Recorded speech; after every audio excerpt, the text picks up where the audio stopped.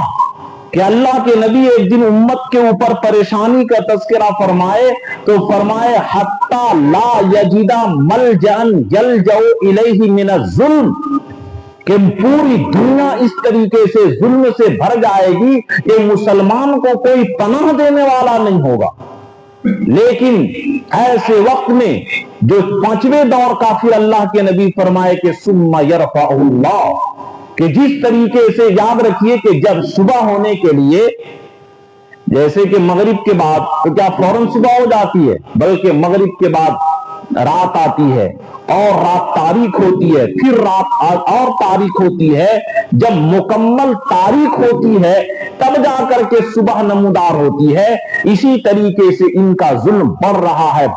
ہے. جس طریقے سے رات مکمل کمپلیٹ ہو کر کے صبح نمودار ہو جاتی ہے، اسی طریقے سے ان کا ظلم کمپلیٹ ہو کر کے پھر 5ویں دور، جس کو اللہ کے رسول نے جو فرمایا ثم تکون خلافتا علی من هذه النبوہ، کہ اس ظلم کے دور کو اللہ تعالیٰ ختم کر دیں گے. اور جس طریقے سے میرے بعد خلافت راشدہ کا دور آیا تھا اور وہ دور امن والا دور تھا، حتی یملا الارض عدلا وقسطا کما ملئت جورا وظلما، کہ جس طریقے سے آج یہ زمین ظلم سے، پاپ سے اور ظلم و زیادتی سے، کرپشن سے، گھوٹالے سے، مہنگائی سے اور مسلمانوں کو نشانہ بنانے سے یہ زمین بھر چکی ہے. اسی طریقے سے 5واں دور جب شروع ہوگا تو یہ روئے زمین جس طریقے سے حضرت عمر کے زمانے میں عدل سے، انصاف سے بھر گیا تھا کہ شیر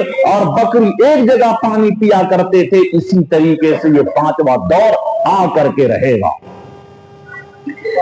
ثم تکون خلافتا علی منہاج النبوت، پھر 5واں دور یہ آئے گا نبوت کے بعد والا جو خلافت کا دور تھا، وہ خلافت کا دور آئے گا. ثم سکتا، پھر اللہ کے رسول چپ ہو گئے، خاموش ہو گئے. تو جس طریقے سے یہ ہماری تقریر کا مقصد اصل صرف یہ ہے کہ مسلمان اس زمانے کے اندر بہت زیادہ ہپلیس، بہت زیادہ بے چین، بہت زیادہ گھبرائے ہوئے ہیں کہ مر جائیں گے، کیا ہوگا، یہ ہے وہ ہے. ارے ہماری زندگی تو شروع ہوتی ہے مرنے کی بات.